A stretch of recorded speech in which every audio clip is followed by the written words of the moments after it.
మానస సరోవర్ యాత్ర ప్లాన్ చేస్తున్నారా? నమ్మకంగా సేఫ్ గా మీ కలల మానస సరోవర్ యాత్రని ట్రావెల్ టర్న్స్ తో నిజం చేసుకోండి. మరిన్ని వివరాలకు ఈ నెంబర్కు కాల్ చేయండి.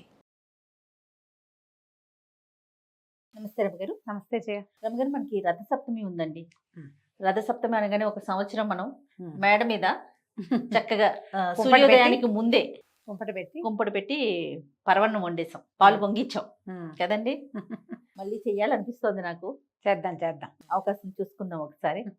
ఎలా చేసుకుందాం ఏంటి? మాఘశుద్ధ సప్తమి సూర్యనారాయణమూర్తి పుట్టినరోజుగా చెప్తారు. పుట్టినరోజు అనే కాకుండా ఈ రోజున పూర్తిగా ఉత్తరం వైపుకి వాలి నడవడం పెడతాడు సూర్యుడు. కాలాన్ని 2 విధాలుగా విభజించుకుంటాం మనం, ఉత్తరాయణ దక్షిణాయనాలుగా. అవును. దక్షిణాయనం గడిచి మనం ఉత్తరాయణంలోకి ప్రవేశించాం. ఈ ఉత్తరాయణం ఎప్పుడు ప్రవేశించాము? మకర సంక్రాంతితోటే మనం ఉత్తరాయణంలోకి ప్రవేశించాం.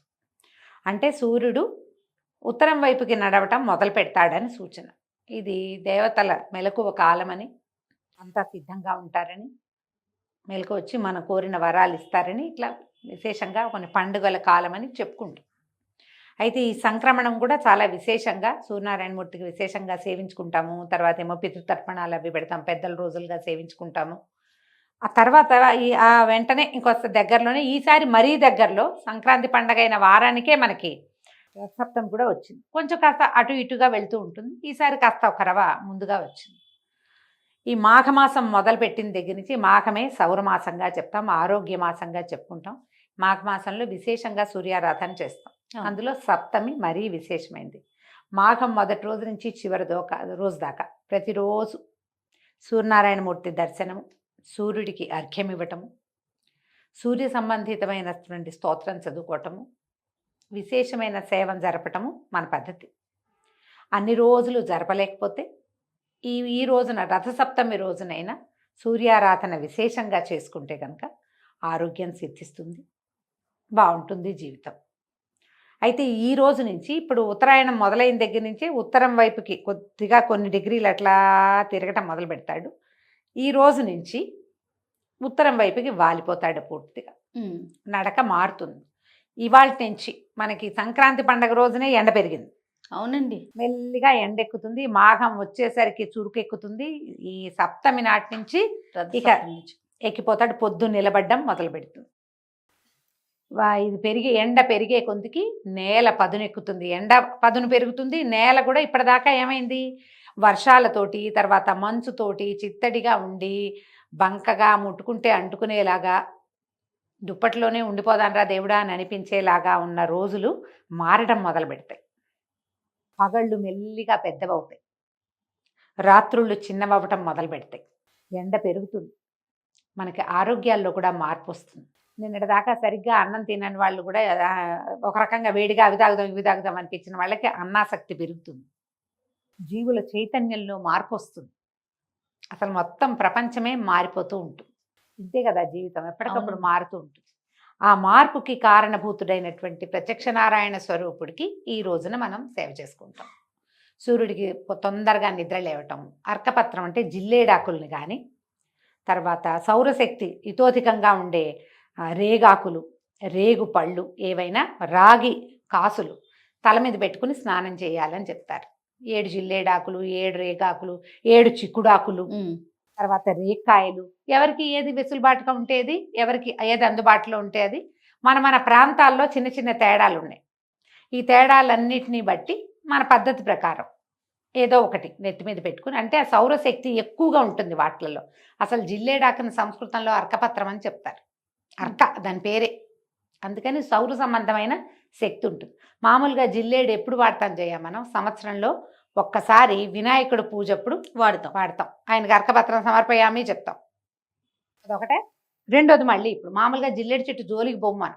అవునండి, ఆ పాలు మంచిది కాదనుకుంటాం. కానీ ఈ పర్టికులర్ రోజున, ఈ ప్రత్యేకమైన రోజున అది చాలా ఉపయోగపడుతుంది. అది తీసుకొచ్చి వేడివేడి నీళ్లు నెత్తి మీద పోసుకుంటే దానివల్ల మనకి ఒంట్లో సౌరశక్తి పెరుగుతుందని, సూర్యుడి శక్తిని ఆ కిరణాలను తీసుకునే పద్ధతి శరీరానికి పెరుగుతుందని, మంచిదని రకరకాల మన పద్ధతులు పూర్వ ఋషులు పెట్టినవి ఏవి కూడా వాటికి రీజన్ అంటే కారణం ఏమిటి అనేది మనకు తెలియదు, కానీ తర్కం ఏమిటో తెలియదు మనకి. ఏదో ఉన్నది తర్కానికి అందనిది, మనకు అర్థం కానిది ఏదో ఉంది. కానీ ఇప్పుడు మనకేం తెలిసింది, అవి ఎక్కువ సూర్యకిరణాలను తీసుకుంటాయి. జిల్లేడాకులు, చిక్కుడాకులు, వాటి లక్షణం అది. అందుకని అది మనం తల మీద పెట్టుకోవాలంటాం. రాగ్కాసులు, రాగి ఒకటి, రేక్కాయలు, రేగాకులు, వాటన్నిటికీ అదే లక్షణం ఉంటుంది. నెత్తి మీద పోసుకొని నీళ్ళు పోసుకోవటము. పెద్దవాళ్ళు చిన్నవాళ్ళు అందరూ వేడి వేడి నీళ్ళతో తలస్నానం చేయాలని. తర్వాత ఈ తూర్పున తెల్లవారకుండానే చిక్కుడుకాయలతోటి రథం చేసి, ఆ రథం మీదకి ఈ సూర్యుడిని ఆవాహన చేసి, సూర్యరశ్మి ఎక్కడ తగులుతుందో అక్కడ పొయ్యి కానీ, కుంపటి కానీ, స్టవ్ కానీ ఏదో ఒకటి ఏర్పరచుకుని, సూర్యకిరణాలు పడేలాగా పాలు పొంగించి, ఆ పాలలో బియ్యము, తర్వాత ఏమో చిక్కుడు గింజలు లాంటివి వేసి ఉడికిచ్చి, బెల్లమో పంచదారో చేర్చి పాయసంగా వండి, దాన్ని అక్కడే మనం ఎక్కడైతే ఇది పెట్టుకున్నామో, ఈ పొయ్యి పెట్టుకున్నామో అక్కడి నుంచి దించి అక్కడే కొంచెం చిన్న సూర్యుడికి ఒక ముగ్గు అది ఏర్పరచుకుని, ప్రత్యక్ష నారాయణ రూపుడికే మనం ఈ పాయసాన్ని నివేదన చేసుకోవాలి. జీడిపప్పులు అవి వేయరు. పెద్దవాళ్ళు ఏం చెప్తారంటే, సూర్యనారాయణమూర్తికి పళ్ళు ఉండవు, జీడిపప్పులు పంటి కింద పడతాయి కాబట్టి వేయకూడదు అంటారు. అలాగప్పుడు చిక్కుడు గింజలు కూడా వేయకూడదు కదా అని ఇంకో కొంతమంది చెప్తారు. చిక్కుడు గింజ కంటే జీడిపప్పు ఎక్కువ. పైగా ప్రధానమైనది ఏంటంటే, వేయించి వేసిన ఏ వస్తువు పనికిరాదు. ఒక పాత్రతో వండాము, ఇప్పుడు మనం జీడిపప్పులు వేయాలంటే ఏం చేయాలి, వేయించాలి కదా, ఆ పని పెట్టుకోకూడదు. ఒక పాత్రతోటే పాలు పొంగించి అందులో పరమాన్నం వండి, ఆ పరమాన్నాన్ని సూర్యనారాయణమూర్తికి నివేదన చేయాలి. ఆదిత్య హృదయం విధిగా చదువుకోవాలి. ఓకే. ఆదిత్య హృదయంతో పాటు ఈ సూర్యమండల స్తోత్రము, అలా ప్రత్యేకమైనవి ఉన్నాయి. ద్వాదశార్య స్తోత్రము, సూర్య కవచము, ఇలాంటివి చదువుకుంటే చక్కగా చాలా మంచిది. ఇవన్నీ ఏంటంటే స్కిన్ ఫ్రెండ్లీ, చర్మానికి మంచిది, ఆరోగ్యానికి మంచిది. సాధారణంగా మనం చెప్పుకునేది ఆరోగ్యం భాస్కరాది చేత్ అంటారు. ఆరోగ్యం ఎప్పుడూ సూర్యరశ్మి వల్లే వస్తుంది. బేసిక్ రూలు మనం చూడు, ఒక ఇంట్లో ఉన్నామా, తలుపులు వేసుకుని పొద్దుస్తమానం తలుపులు వేసుకుని ఉండొచ్చా? ఉండలేదు. కాస్త ఎండా వాన రావాలి, మనం ఒక ఇల్లు కొనుక్కోవాలన్నా, ఒక ఇల్లు అద్దెకి తీసుకోవాలన్నా క్రాస్ వెంటిలేషన్ ఉందా అని చూస్తాం. గాలి వెలుతురు చూసుకుంటాం కదా. ఇప్పుడు ప్రధానంగా గాలి వెలుతురు అంటే, వెలుతురికి ఆధారం ఎవడు మనకి? సూర్యుడే కాదు, ఆయనే కదా. అవి ఎక్కడి నుంచి అయినా తూర్పు ఎండ పడుతోందంటే అబ్బో ఆరోగ్యం మంచిది మంచిది అనుకుంటాం. అందుకని మనకి తూర్పు వాకిలి మంచిది, తూర్పు తిరిగి దండం పెట్టు, తూర్పు ముఖంగా పడుకో, తూర్పు ముఖంగా పూజించు, తూర్పున బరువు పెట్టకు, ఎన్ని చెప్తారు తూర్పుతోటి. అన్నీ తూర్పుతోటే ముడిపడి ఉంటాయి. ఆ తూర్పు ఎవరి దిక్కు? ఈయన దిక్కు. కాబట్టి మనకి 12 మంది ఆదిత్యులు ఉంటారట. మనకు కనపడేది ఒకడే కానీ 12 స్వరూపాల్లో ఉంటాడు. ప్రతి నెల ఒక్కొక్క స్వరూపం మారుతూ ఉంటాడు. అందుకని నెల నెలకి సూర్యుడి యొక్క ఆయన రాసుల్లోకి మారతాడు, స్వరూపం మారుతుంది, స్వభావం మారుతుంది. నెల మారేసరికల్లా ఆయన మారిపోతూ ఉంటాడు. అదే కనపడతాడు. కానీ రశ్మి తాలూకు వేగము, కాంతి, వాట్లల్లో తేడాలు వస్తూ ఉంటాయి. ద్వాదశాదిత్య స్తోత్రం ఒకటి ఉంది, చక్కగా అది చదువుకోవటం, ఈ పాయసం నివేదన చేయటం. సింపుల్ పాయసమే, అదేం పెద్ద బ్రహ్మ విద్య కాదు. కాస్త మనకు కావాల్సిన దానికంటే ఎక్కువ పాలు పొయ్యి మీద పెట్టుకోవాలి, స్టవ్ మీద పెట్టడం. ఆ పాలు పైకి పొంగి పడిపోయినాయి అనకూడదు. పాలను ఇట్లా పొంగు రానిచ్చి అప్పుడు బియ్యాన్ని వేసుకోవాలి. ఈ బియ్యం ఏం చేయాలి, మనం ఒక గ్లాస్ 1 లీటర్ పాలు పెట్టామనుకోండి, ఒక 3-4 గుప్పెళ్ళ బియ్యమే తీసుకోవాలి. అది బియ్యానికి మా అత్తవారింట్లో అయితే నెయ్యి రాస్తారు చేయ, కడిగిన బియ్యం పనికిరావని చెప్తారు. బియ్యం కడిగితే ముక్కలు విరిగిపోతాయి, ముక్క విరగకూడదు. ఒక శాస్త్రం, మరి ఆ పద్ధతి అట్లా ఎందుకు చెప్తారు? నెయ్యి రాసుకుంటే కొంచెం శుద్ధి అవుతుందని ఏం చేస్తారు, కాస్త చక్కగా నెయ్యి రాసేసి ఇట్లా గుప్పెడితో తీసి 3 గుప్పెళ్ళు 3 సార్లు పొంగనిచ్చి, పొంగిన ప్రతిసారి ఓ గుప్పెడు చొప్పున వేస్తారు. 3 పెద్ద గుప్పెళ్ళు 3 చిటికలు వేసుకుంటారు.